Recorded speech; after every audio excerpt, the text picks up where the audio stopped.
يا أشرف الناس وأطهر الناس وأكرم الناس السلام عليكم. Hassan Nasrallah, l'homme qui incarne 25 ans de résistance à Israël et l'émergence au Liban d'un grand parti islamiste chiite, le Hezbollah. Un héros pour des millions de musulmans qualifiés de terroristes par George Bush et de dangereux fondamentalistes par une partie de l'opinion publique occidentale. Derrière ces définitions contradictoires se dissimule une réalité plus nuancée. Nous avons passé un mois à Beyrouth et au sud Liban pour la découvrir.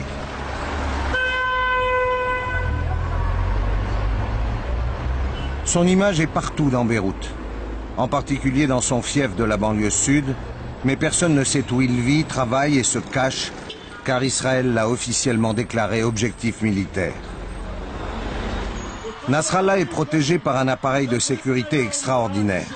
Après des mois de négociations, il a accepté de nous rencontrer. Il ne s'était pas adressé à une télévision occidentale depuis la guerre de juillet 2006, qui a opposé le Parti de Dieu à Israël.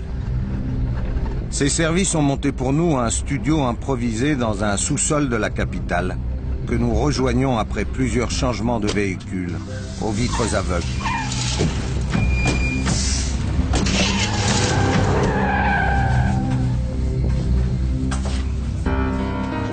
Hassan Nasrallah a étudié la théologie avec des mollahs iraniens à Najaf en Irak et à Qom en Iran, avant de prendre la tête du Hezbollah.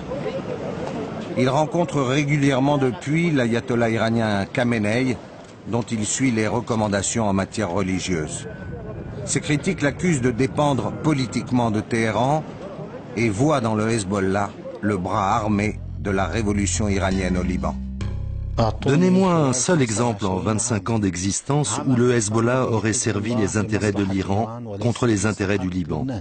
La ligne de conduite du Hezbollah et son expérience démontrent que nous sommes un véritable parti national et que nos objectifs sont des objectifs à caractère national. Quand vous voyez Hassan Nasrallah, vous avez l'impression d'avoir vraiment un Libanais en face de vous ou un Iranien?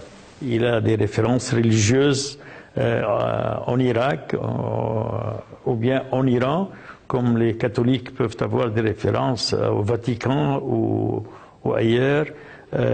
Mais c'est quelqu'un qui adore cette terre, qui est né au Liban, qui aime sa communauté. Je ne vois pas des chiites qui sont en train de combattre pour l'Iran. Ils sont morts pour le Liban. À l'image de sa capitale, patchwork de culture, le Liban compte 4 grandes communautés religieuses, chiites, sunnites, chrétiens maronites et druzes. De 1975 à 1989, leurs milices s'affrontent dans une sanglante guerre civile. Le Hezbollah naît entre 1982 et 1985 du rassemblement de différents groupes islamistes chiites dans la mouvance de la révolution iranienne. Après 1989, toutes les milices sont désarmées sauf le Hezbollah. Avec l'accord de la Syrie, présente militairement au Liban, il combattra désormais Israël qui occupe le sud du pays.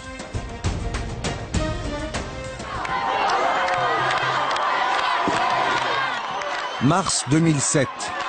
7 ans après le départ d'Israël du Sud-Liban en 2000 et 1 an après la guerre de juillet dernier, le Hezbollah constitue l'un des 3 principaux groupes parlementaires du pays avec 14 députés. Il a participé au gouvernement avant de le quitter en décembre 2006 avec Amal, l'autre grand parti chiite.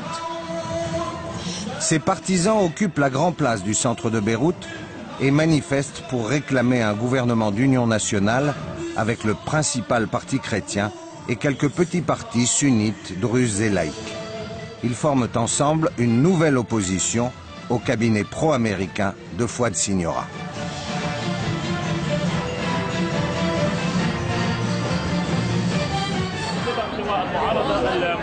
Face aux caméras d'Al-Manar, la chaîne de télévision du Parti de Dieu, qui retransmet ce meeting en direct, se rassemblent aujourd'hui des hommes politiques que le Liban n'a pas l'habitude de voir au coude à coude. Un mollah chiite proche de la direction du Hezbollah, le frère du général chrétien Michel Aoun, un député Hezbollah de la capitale, des responsables de petits partis panarabes ou pro-syriens.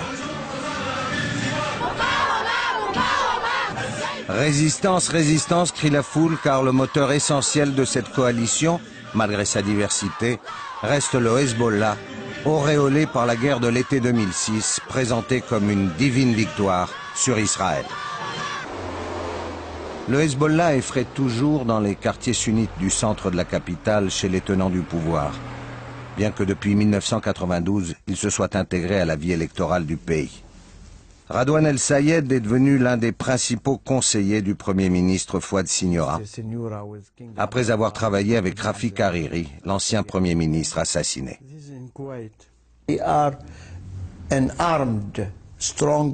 Ils forment un parti fort et armé qui n'est pas sous contrôle de l'État. Et nous ne connaissons pas leurs objectifs. Jusqu'à aujourd'hui, ils s'approvisionnent en armes au travers de la Syrie et continuent à dire qu'ils veulent résister à Israël. Mais comment peuvent-ils le faire avec 25 000 soldats de l'armée libanaise et de l'ONU au sud, à la frontière d'Israël?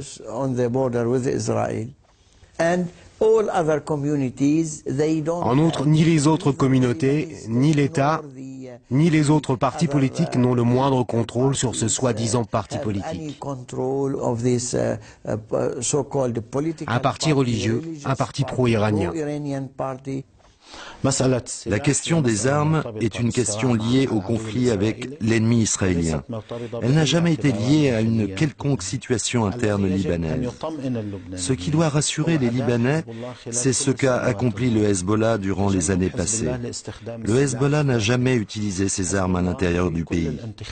Toutes les élections auxquelles il a pris part démontrent que nous nous sommes vraiment engagés dans le processus électoral et la vie politique du pays. Nos armes n'ont jamais servi lors de conflits politiques internes. Telle est notre ligne de conduite et telle est notre histoire. Le mystère Hezbollah est tout entier résumé dans ces paroles de Hassan Nasrallah. Comment une résistance armée peut-elle s'intégrer de manière crédible dans la vie politique nationale? Comment un parti aussi marqué religieusement peut-il rassembler des secteurs aussi larges et divers? Enfin, qui sont les combattants qui ont fait de ce parti un élément incontournable de la crise libanaise?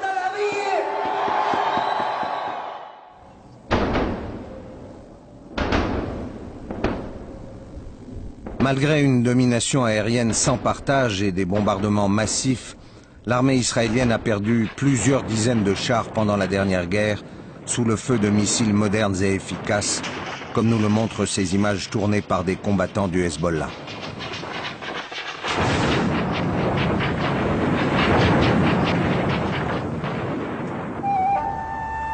Pour rencontrer les hommes qui se dissimulent derrière cette force de frappe, nous avons pris le chemin du sud. Ait el-Shab, un village chiite de 5000 habitants collé à la frontière, a subi les premiers assauts de l'aviation et des blindés israéliens. 3000 soldats d'élite sont entrés au sud Liban, à la hauteur d'Ait el-Shab. La guérilla a combattu ici à 1 contre 10. 33 jours de bombardement et de corps à corps. L'armée israélienne n'a jamais pu pénétrer dans le village.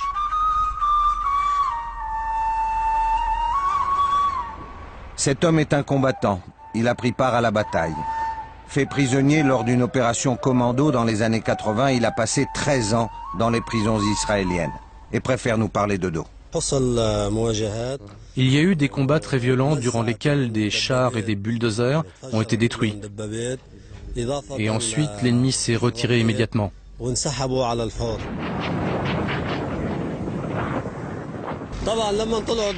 Par exemple, 2 chars sont montés jusque-là avec 2 bulldozers. Ils ont construit ces talus de terre. Ils étaient là depuis 2 ou 3 heures quand un résistant s'est approché avec un lance-missile et il a fait exploser un char et un bulldozer. Les autres se sont retirés immédiatement. La résistance a ensuite freiné l'avancée des troupes israéliennes en leur infligeant plusieurs frappes. Incapable de prendre position dans les villages, l'armée israélienne aura encore plus de mal à empêcher les tirs de missiles sur son territoire et à saisir les stocks de roquettes. Des roquettes de courte portée comme les Katyusha et des missiles de moyenne portée capables d'atteindre Haïfa et Tel Aviv.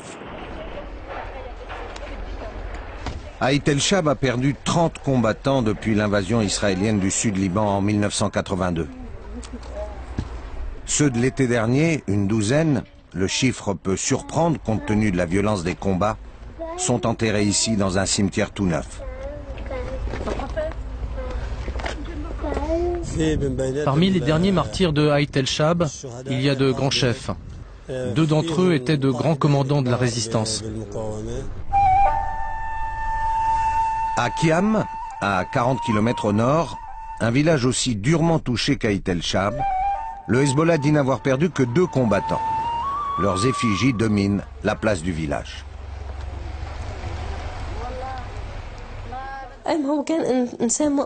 C'était quelqu'un de très croyant. Et il me disait, nous devons combattre l'ennemi pour atteindre notre objectif, pour la victoire. Je suis heureuse qu'il soit parti en martyr, heureuse de cet acte de foi. Je suis un peu triste aussi, bien sûr, mais plus heureuse que triste.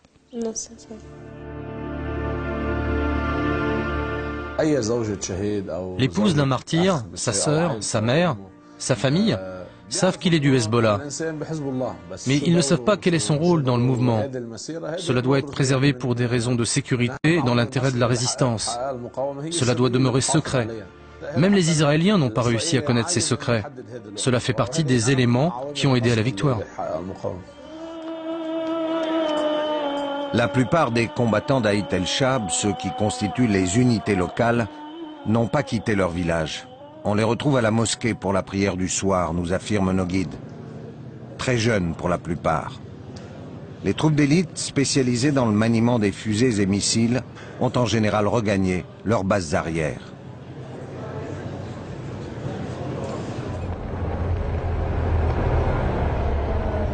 Depuis un an, les troupes de l'ONU qui patrouillent sans cesse sur la frontière israélienne et l'armée libanaise qui contrôle les routes du Sud-Liban n'ont pas trouvé la moindre trace des stocks d'armes utilisés par le Hezbollah pendant la guerre.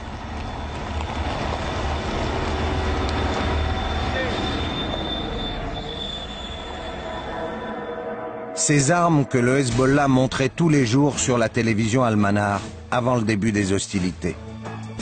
25 000 roquettes de type Grad, vulgairement appelées Katyusha, des missiles sol-sol pouvant atteindre 150 km, d'origine iranienne et chinoise, et une panoplie très variée d'armes anti-tank de technologie russe et française. Ce sont les gardiens de la révolution iranienne qui ont entraîné les combattants du Hezbollah au service de ces armes sophistiquées.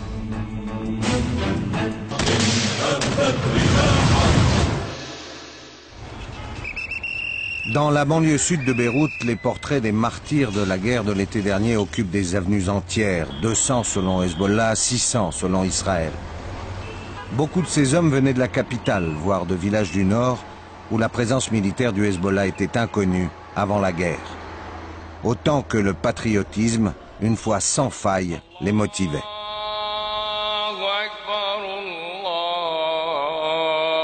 L'ayatollah Fadlallah est le leader spirituel des chiites libanais. Il ne reconnaît pas, contrairement à Hassan Nasrallah, le leadership religieux des ayatollahs iraniens. Pourtant, de nombreux militants du Hezbollah et même des dirigeants du parti, comme ici au 2e rang, suivent son prêche chaque vendredi. Fadlallah a toujours légitimé la résistance à Israël. Le prêche de l'ayatollah, comme celui de nombreux mollahs chiites, lie religion, foi et politique. L'islam chiite, réprimé pendant des siècles par les musulmans sunnites, a souvent exprimé cette profonde dimension politique.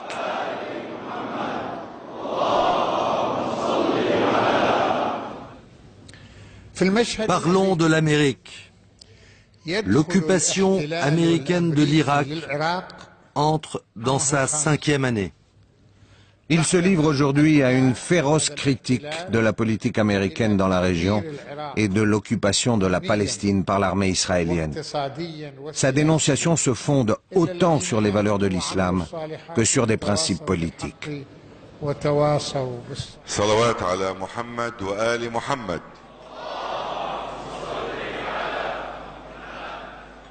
بسم الله الرحمن الرحيم. محمد رسول الله والذين معه. Ce court-métrage de propagande dédié par Al-Manar aux martyrs de la dernière guerre aide à comprendre ce qui fait la force des combattants du Hezbollah. Ces hommes sont tombés en juillet dernier. Filmés ici à l'entraînement avant la guerre, ils interrompent leurs exercices militaires pour prier et se mettre sous la protection du Coran. يا سيدنا بعضنا غنم والتحم مع النخبة من جنود العدو في عيت الشعب وبنت جبيل وعيترون.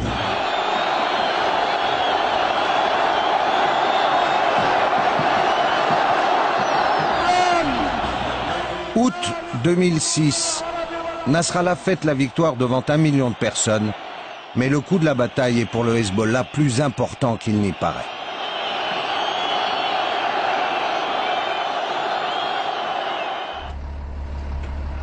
La force de l'ONU, la FINUL, a stratégiquement installé ses bases entre les villages du sud tenus par le Hezbollah. Près de 14 000 soldats, dont 3 gros contingents espagnols, français et italiens, quadrillent un territoire grand comme le tiers d'un département français. L'armée libanaise, elle, avec 15 000 hommes, contrôle tous les accès aux bastions du Hezbollah. La FINUL et les Américains travaillent en outre à la modernisation de cette armée qui renforcera sa présence au sud Liban dans les prochaines années. Jour et nuit, les soldats de l'ONU patrouillent pour éviter les provocations sur la frontière. Ils y maintiennent un calme relatif. Le Hezbollah manifeste souvent devant ses grilles et depuis leur bunker planté sur la ligne frontière, les Israéliens ont à plusieurs reprises tiré en direction du territoire libanais, voire même franchi la ligne pour arrêter des Libanais suspects. La FINUL démine aussi les champs sur lesquels Israël a déversé des centaines de milliers de bombes à fragmentation. Le bataillon espagnol de l'ONU a recensé les munitions utilisées pendant la bataille, dont des restes de roquettes iraniennes et chinoises utilisées par le Hezbollah. Sur dénonciation des habitants du voisinage, il a même découvert un petit arsenal de munitions. Rien de bien significatif. La FINUL n'a pas pour mission de désarmer le Hezbollah, mais par sa présence, elle lui lie les mains et l'empêche de se déplacer comme il le faisait avant la guerre. Comme le montrent ces films de propagande, le Hezbollah contrôlait alors totalement le territoire au sud du fleuve Litani, où il maintenait des positions militaires à la frontière au vu de tous. Il a dû les abandonner et les remettre à l'armée libanaise.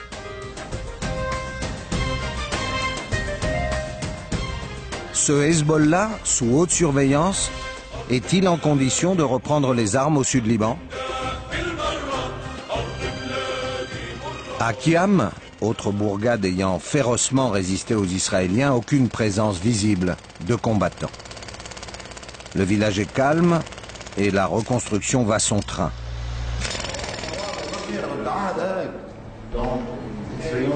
Le maire de la ville et son adjoint nous reçoivent. Ils ne font pas partie de l'appareil militaire du Hezbollah, mais en savent assez pour nous répondre. Si une colonne de blindés israéliens arrive dans la plaine demain, vous pouvez ressortir toutes les armes. Sûrement, exactement. C'est encore ici? Oui. Oui. Expliquez un peu, sans faire de révélation militaire. Ça, c'est du domaine militaire. C'est du domaine militaire. Ce qui était caché avant la guerre et que l'on a pu voir pendant la guerre a de nouveau été dissimulé après la guerre. Notre position est la suivante. Tant que l'armée libanaise est capable de gérer le problème, nous n'intervenons pas. Mais si l'armée libanaise et la FINUL ne parviennent pas à le résoudre, alors la résistance entre en action. La mairie de Kiam avait construit un musée dans les installations de cet ancien hôpital souterrain, construit par les Alliés durant la Seconde Guerre mondiale. Soupçonné par Israël d'habiter une base de la guérilla, il a été sévèrement bombardé.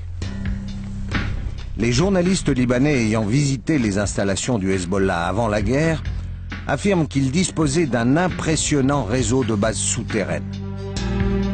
Ce réseau de tunnels et de caches n'a pas été détruit. Il a seulement été enterré dans certains cas par les bombardements. Et l'armée libanaise ne l'a toujours pas mis à jour.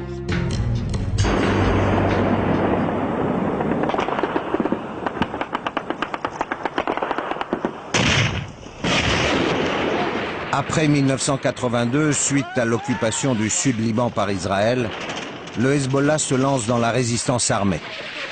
Pendant des années, il va attaquer les positions de l'armée du Liban Sud, majoritairement chrétienne, alliée d'Israël. Plusieurs tomberont ainsi entre ses mains. Sur la frontière, il harcèle aussi les convois de blindés israéliens.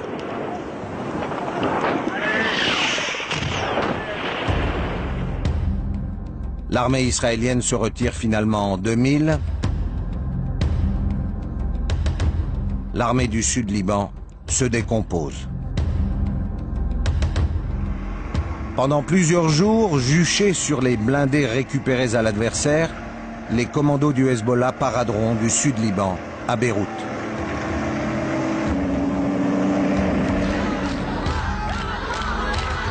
L'allié s'éclate dans tout le pays.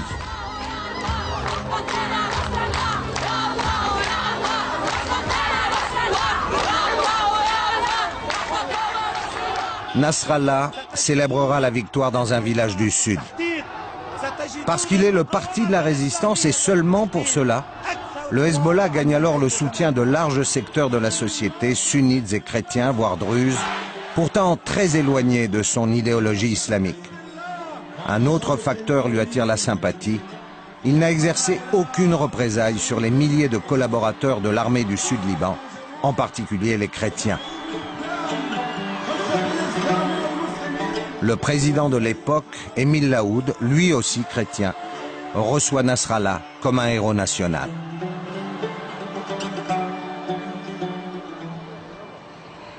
Pendant ces années de guerre, une grande complicité s'est nouée autour de l'idée de résistance entre le Hezbollah, les laïcs de gauche, les communistes et les nationalistes arabes chrétiens ou musulmans.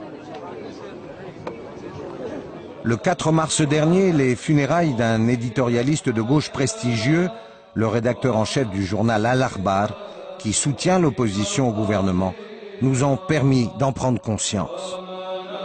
Face au cercueil de Joseph Samaha, un grec orthodoxe, se recueillent ensemble le secrétaire général du Parti communiste et un membre du conseil politique du Hezbollah, directeur de l'information de la télévision Al-Manar. Devant eux, le numéro 2 du parti chrétien maronite, du général Aoun. Plus loin, un ancien membre du bureau politique des phalanges chrétiennes. À l'heure des condoléances, Mohamed Afif, très proche de Hassan Nasrallah, tombe dans les bras du directeur très laïque d'un grand quotidien.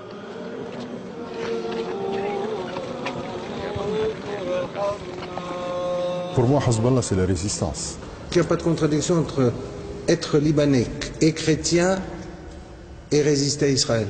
C'est une complémentarité qui doit être dans chaque Libanais, à mon sens. Il ne faut pas regarder Hezbollah en tant que mouvement chiite, il faut regarder Hezbollah en tant que Libanais, en tant que mouvement de résistance contre Israël, maintenant que la politique régionale de certains régimes et la politique américaine veuillent diaboliser Hezbollah à l'intérieur du pays ou dans le monde, c'est leur politique, mais ce n'est ni la vérité ni notre conviction. Officiellement, le Parti de Dieu a toujours nié la légitimité de l'État hébreu. Pendant des années, avant 2006, la télévision du Hezbollah a montré ses combattants manœuvrant à la frontière d'Israël et menaçant de libérer bientôt Jérusalem. Elle a souvent offert aux Libanais les images terribles des soldats israéliens tombés dans ces embuscades.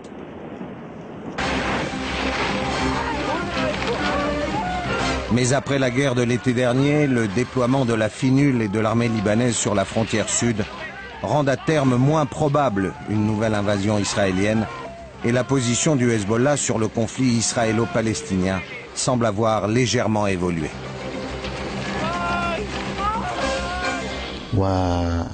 L'idée de deux États est une idée vouée à l'échec. Jusqu'à présent, elle est un échec. Créer un État palestinien à côté d'Israël signifie l'écrasement de cet État. La solution serait la création d'un seul État. Un seul État dans lequel coexisteraient musulmans, juifs et chrétiens. Un État démocratique, pluraliste et multiculturel. Si le Hamas, dans 1 an, 2 ans, 3 ans, reconnaît officiellement l'État d'Israël, est-ce que le Hezbollah reconnaîtra aussi l'État d'Israël? Pas nécessairement. Cela ne m'oblige en rien à reconnaître l'État d'Israël. Mais je n'ai pas à décider pour les Palestiniens. Je ne leur dis pas vous devez les expulser, vous devez les tuer, vous devez les jeter à la mer. Je dis simplement qu'on doit rendre leurs biens à leurs détenteurs légitimes. Mais quoi qu'il arrive, nous respecterons le choix du peuple palestinien et la volonté du peuple palestinien, quel que soit son choix et sa volonté.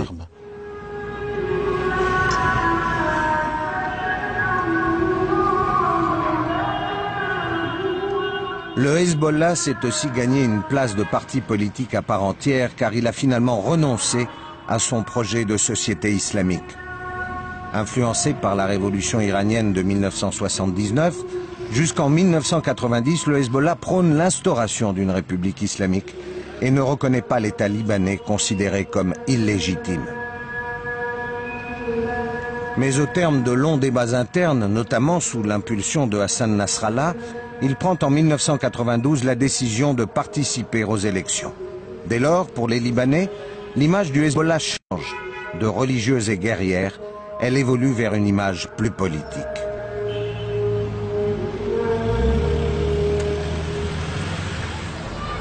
Les écoles du Hezbollah offrent une image claire de ce caractère très contrasté du Parti de Dieu. Les 12 écoles primaires et secondaires qu'il a construites dans tout le pays sont ouvertes à toutes les communautés et quelques sunnites ou laïcs y amènent leurs enfants.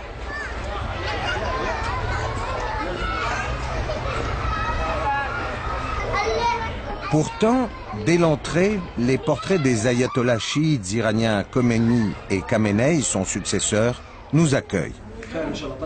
Le directeur de l'établissement et Leïla, notre guide, nous reçoivent sous l'effigie de Rouhollah Khomeini. Partout dans les couloirs est clairement affiché que les références religieuses du Hezbollah sont bien les guides de la révolution islamique iranienne. Sur tout ce qui touche à l'application de la loi coranique dans la vie quotidienne, le clergé sympathisant du Parti de Dieu applique les recommandations de l'ayatollah Khamenei. Leïla, professeur de français, notre guide, ne nous cache pas non plus que cette école est une école très engagée. À l'occasion des anniversaires des grandes dates de la résistance et de la lutte contre Israël, l'école organise des expositions de photos et de dessins rappelant le sacrifice des combattants. Ils ont par exemple construit cette maquette de roquette Katyusha. Ça encore, ce sont les élèves qui ont fait cela. Bien sûr, c'est en relation avec la guerre. Vous voyez, ce sont les missiles. Pour eux, vraiment, croyez-moi, c'est leur vie. Chaque 10 élèves, on a un élève, son père est un martyr, son oncle, son frère, sa mère peut-être, et alors c'est leur vie. Même ceux qui n'ont pas des cousins, des voisins, des personnes que les Israéliens ont tuées, alors ils savent cela. Merci, asseyez-vous. C'est une classe de BC. Ils ont à peu près 12 à 13 ans. Levez le doigt ceux qui ont un membre de la famille qui est mort au combat. Tous.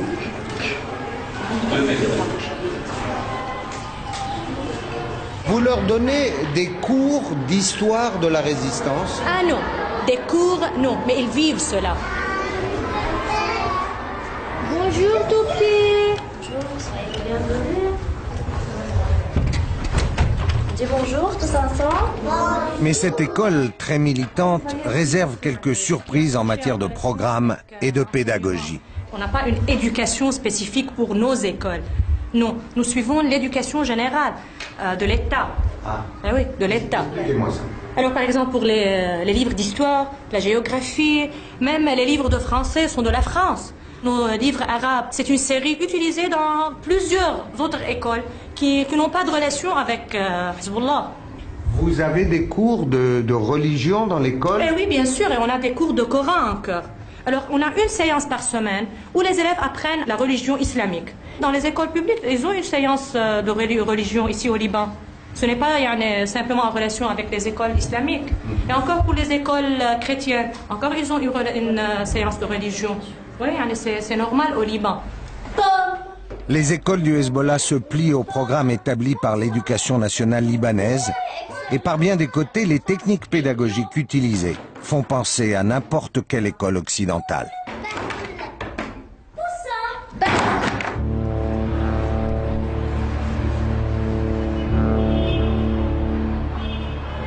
Au centre-ville, au cœur de la Beyrouth moderne et cosmopolite, la rédaction d'Al-Akhbar, le grand journal d'opposition au gouvernement Signora, fondé après la dernière guerre par le défunt Joseph Samah, est un bon exemple des étonnantes convergences qui se font jour dans le Liban d'aujourd'hui. Véritable mosaïque de courants politiques et melting pot des différentes communautés, Al-Akhbar tente de prouver que les alliances politiques doivent désormais se construire sur des idées et non pas des credos religieux. On a une rédaction très variée, d'abord de majorité féminine. Et vous venez d'une famille chiite. Vous êtes très religieuse, pas très religieuse? Pas du tout. Maha est aussi chiite, mais religieuse, laïque comme sa voisine, mais sympathisante du Hezbollah. Wafa et Roula, respectivement sunnites et chrétiennes maronites, affichent des opinions de gauche. Hassan milite à temps perdu au courant patriotique libre du chrétien Michel Aoun.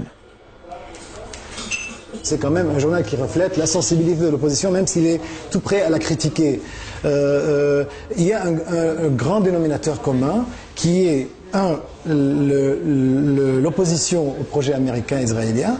Deux, on est pro-Hezbollah dans un sens politique, militants, résistants. Les sympathisants les plus farouches du Hezbollah ici ne sont pas chiites. C'est-à-dire moi, mes 4 ou 5 collègues qui ne jurent que par Hassan Nasrallah, c'est des chrétiens. Jamais dans nos pages, vous ne verrez la promotion d'une société islamique. Au contraire.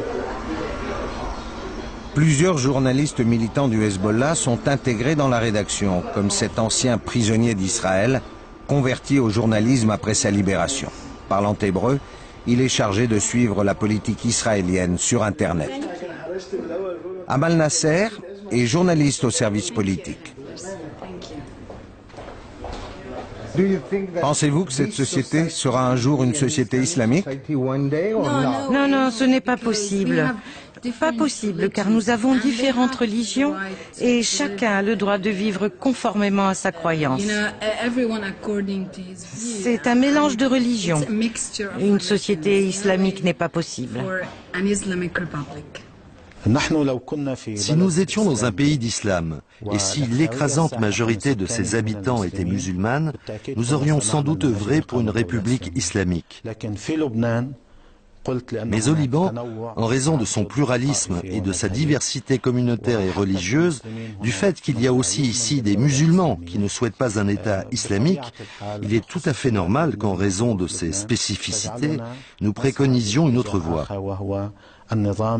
Celle d'une république populaire issue d'élections, basée sur un consensus qui essaiera de réaliser le plus de justice et d'égalité, qui sont les valeurs que défend l'islam.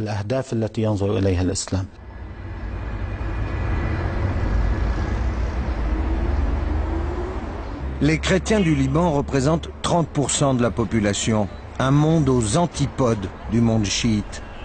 C'est pourtant là que Nasrallah a trouvé ses principaux alliés du moment, les chrétiens maronites du courant patriotique libre, et en particulier sa jeunesse, très occidentalisée.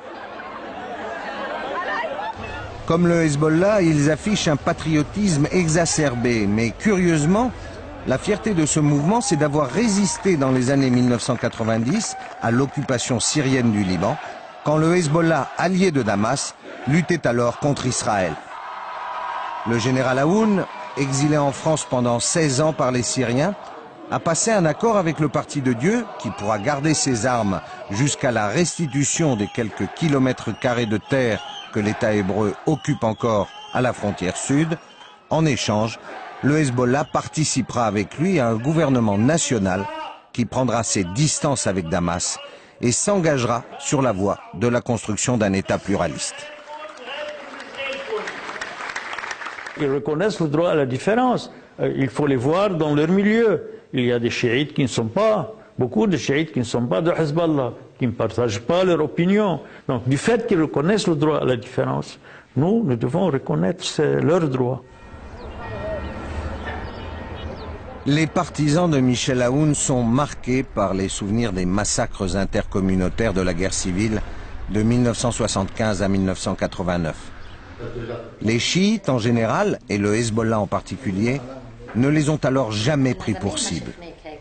Ils sont aussi là des affairistes de toute croyance au pouvoir depuis l'arrivée de Rafik Hariri au poste de Premier ministre en 1992. Malgré d'énormes différences culturelles, le Hezbollah semble leur inspirer confiance. Tu penses qu'ils ne sont pas corrompus? Corrompus au niveau du pays, non, ils ne sont pas corrompus. Ce qui me prouve que le Hezbollah est franc et honnête, c'est qu'ils n'ont jamais fait partie d'un gouvernement jusqu'à 2005. Tous les gouvernements, depuis 1990 jusqu'à 2005, ils ont appauvri le peuple, volé l'argent du peuple. C'est pour ça qu'on a confiance en eux. Ils sont honnêtes. Ils sont très honnêtes. Nous, on est une famille chrétienne et pratiquante. Donc, dans notre maison, on a mis un petit hôtel.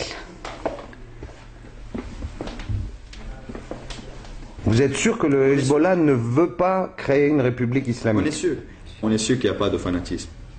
Ils sont très religieux, on ne peut pas le nier, mais ils ne sont pas fanatiques. Être attaché à sa religion ne veut pas dire être fanatique. Je suis chrétien, je suis attaché à la chrétienté, mais je ne suis pas fanatique.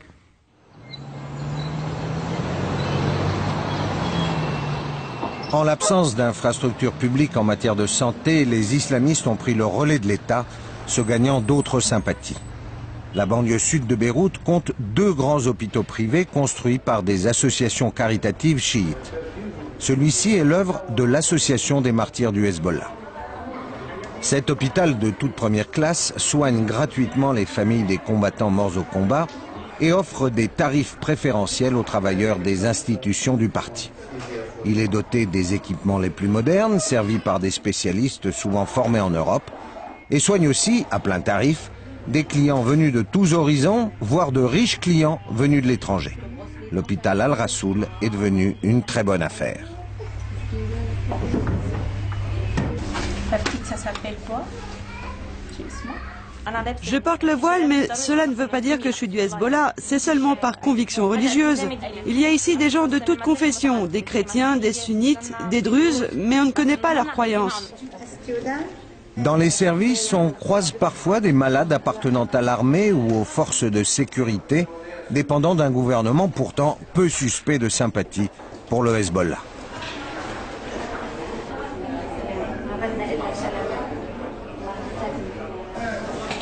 À l'origine, l'hôpital a été construit pour soigner les guérilleros blessés et les familles de combattants morts à la guerre. Cet homme est le père de l'un d'eux. Je rends grâce à Dieu pour mon État et à Hassan Nasrallah, sans qui aujourd'hui il n'y aurait plus de Liban. D'un point de vue médical, les familles de martyrs sont sous notre responsabilité.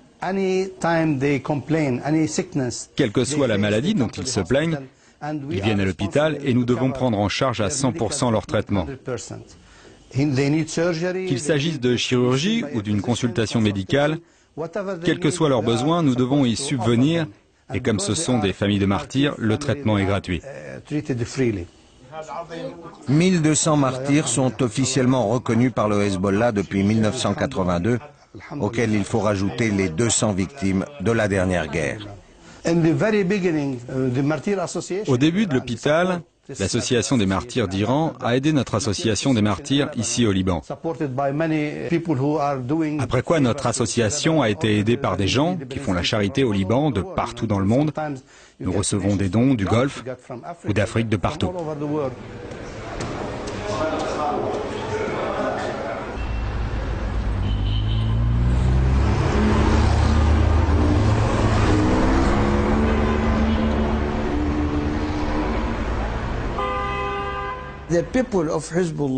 Les gens du Hezbollah ne sont pas des chiites comme les autres. Ce sont des partisans de l'ayatollah iranien Khamenei, leur référence. Cela veut dire qu'il peut leur donner des ordres, non seulement en matière religieuse, mais aussi en matière politique. C'est nous qui décidons de ce que nous faisons.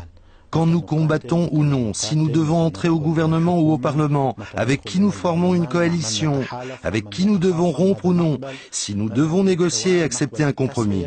Il peut arriver que publiquement, le Hezbollah et le gouvernement de M. Ahmadinejad manifestent des points de vue différents sur les conflits régionaux, par exemple.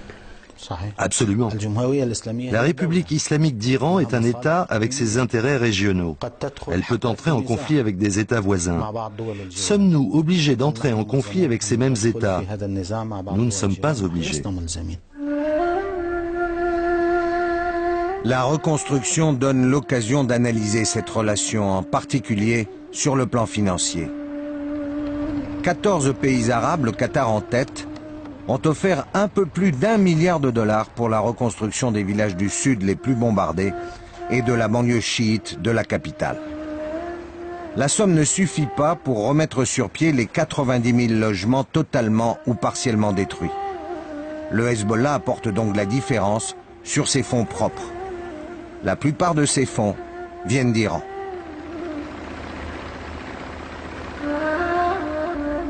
Bilal Naïm est membre du conseil exécutif du Hezbollah, chargé de superviser la reconstruction.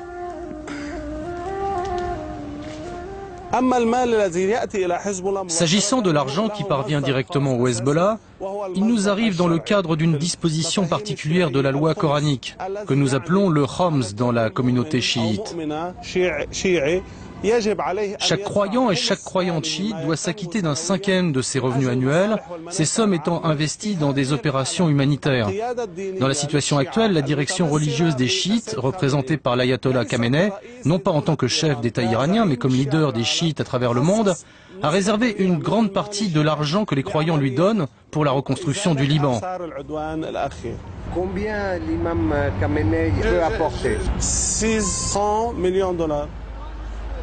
Le Djihad el-Bina, l'institution du Hezbollah chargée de la reconstruction, a été inscrit par les États-Unis sur la liste des organisations terroristes au même titre que le Parti de Dieu. Ses relations avec un pays présenté comme l'incarnation du mal pèsent sur son image en Occident. Est-ce que ça gêne le Hezbollah que l'on dise en Europe ou en Amérique que l'Iran donne aussi de l'argent pour l'armement du Hezbollah? Que ce soit l'ayatollah Khamenei en Iran ou les pouvoirs qui financent le Hezbollah, qu'ils soient arabes ou non, tous savent que le Hezbollah possède des armes, que c'est un mouvement de résistance et qu'il peut utiliser ses fonds pour acheter des armes. Le Hezbollah a toujours dit qu'il était un mouvement de résistance et que ses armes servaient pour la défense du Liban contre les agressions israéliennes que nous subissons et celles auxquelles il faut s'attendre à l'avenir. Cela ne pose donc pas de problème aux amis du Hezbollah de le financer, y compris quand cet argent est utilisé pour se procurer des armes, ils le savent, destinées à la résistance.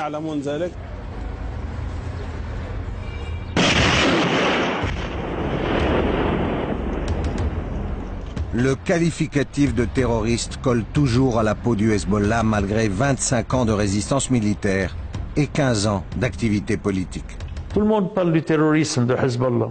Je n'ai jamais noté un acte de terrorisme en Europe qui a été monté par Hezbollah, ou bien en Amérique. Je ne peux pas admettre ça, qu'un acte de résistance contre Israël dans un territoire libanais occupé soit noté comme étant un acte terroriste. Les attaques suicides menées entre 1982 et 1984 contre l'ambassade des États-Unis et des installations militaires israéliennes, françaises et américaines ont été réalisées par des combattants dont la mémoire est depuis vénérée par le Hezbollah, bien que le parti n'ait pas formellement existé à l'époque. Je pense que le Hezbollah a joué un rôle majeur dans la question en tout cas des otages et dans les deux opérations qu'il y a eu contre des positions américaines et françaises à la fin des années 82, 83. Les prises d'otages des années 1986 à 1988 ont-elles été revendiquées par le djihad islamique? Des cadres du Hezbollah acceptent aujourd'hui l'idée que les auteurs des enlèvements aient eu des liens avec la structure militaire de leur parti. On sait en tout cas que la libération des otages a été négociée entre Paris et Téhéran. Malgré ces soupçons, les adversaires libanais du Hezbollah hésitent à condamner le parti de Dieu. Il faut resituer le problème dans son contexte.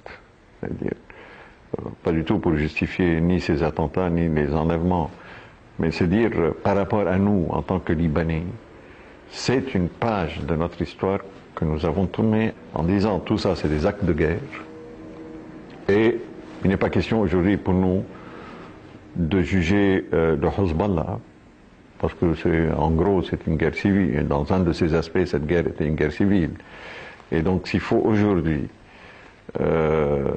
juger, il va falloir juger tout le monde. Et ce parti a beaucoup évolué depuis. Donc, si vous voulez, à ses origines, ce parti était beaucoup plus violent qu'il ne l'est aujourd'hui.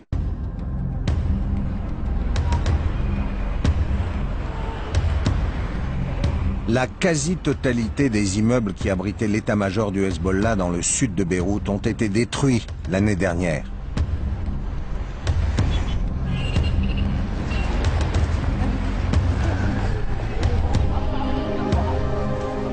Alors que nous accompagnons une équipe d'Al-Manar qui fait le point sur la reconstruction, nous nous rendons compte que le quartier est très surveillé. 2 agents de sécurité en civil se rapprochent coup sur coup de notre confrère pour lui demander ce qu'une équipe de télévision étrangère fait là. Il doit leur expliquer que nous sommes autorisés à filmer dans ce quartier. Nous constatons aussi qu'à la différence d'autres quartiers de la banlieue sud, cette zone dite sécuritaire est surveillée par des volontaires du parti en uniforme, attentifs au moindre mouvement d'une présence étrangère. Le Hezbollah affirme que les services de renseignement israéliens sont présents dans Beyrouth et souhaite en savoir plus sur les techniques de reconstruction des immeubles qui abriteront demain les nouveaux bureaux du Parti de Dieu. Il ne reste qu'un sigle de l'ancien siège d'Al-Manar. L'immeuble de la télévision occupait ce trou. Détruite dès les premiers jours de la guerre, la chaîne a pourtant continué à diffuser pendant toute la durée du conflit. Al-Manar avait un autre studio, secret. Il était prêt à fonctionner. Nous savions que Al-Manar était une cible pour les avions israéliens. Pendant la guerre, je travaillais au centre-ville. J'avais un ordinateur et je savais comment monter le sujet. Je couvrais un événement, je montais mon reportage et j'envoyais la cassette à travers une tierce personne qui l'apportait au studio. Aujourd'hui, logiquement, il devrait exister un plan semblable en cas d'une guerre, toujours possible. Nous ne serons pas autorisés à filmer la façade de ce nouvel immeuble de la chaîne.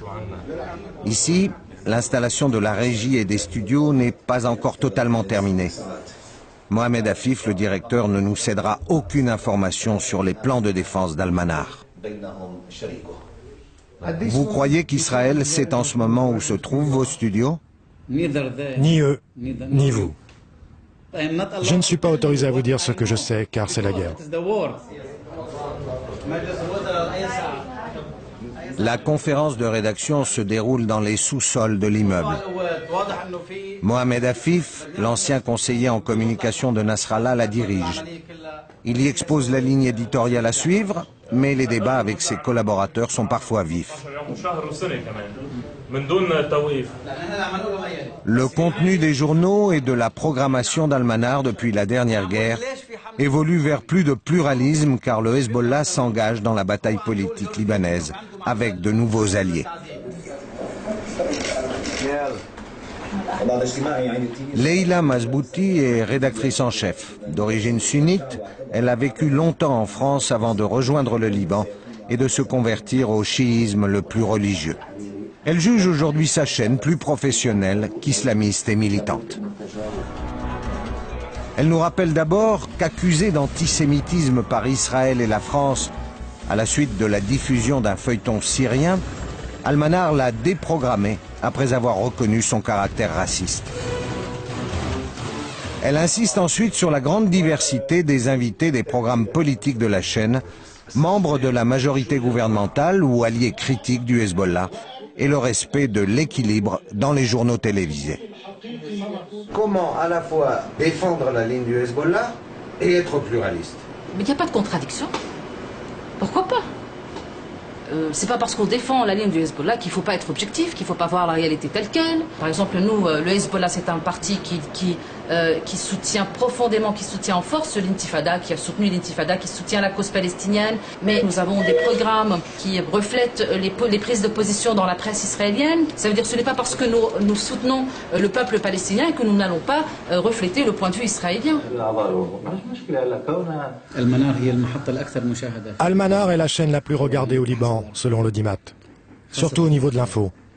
Elle est devenue la station de toute l'opposition. Une opposition qui est un cocktail de tous nos partenaires, de toutes les régions et de toutes les tendances politiques et confessionnelles. Malgré cette ouverture, Al-Manar reste encore une chaîne très religieuse. Et la majorité des Libanais voit toujours en elle la chaîne du Hezbollah. Un an après la guerre de juillet 2006, le Liban doit faire face à deux évidences. Le poids du Parti de Dieu dans la société libanaise et la profonde division du pays en deux camps. Les tensions sont vives et l'armée campe à chaque carrefour de Beyrouth.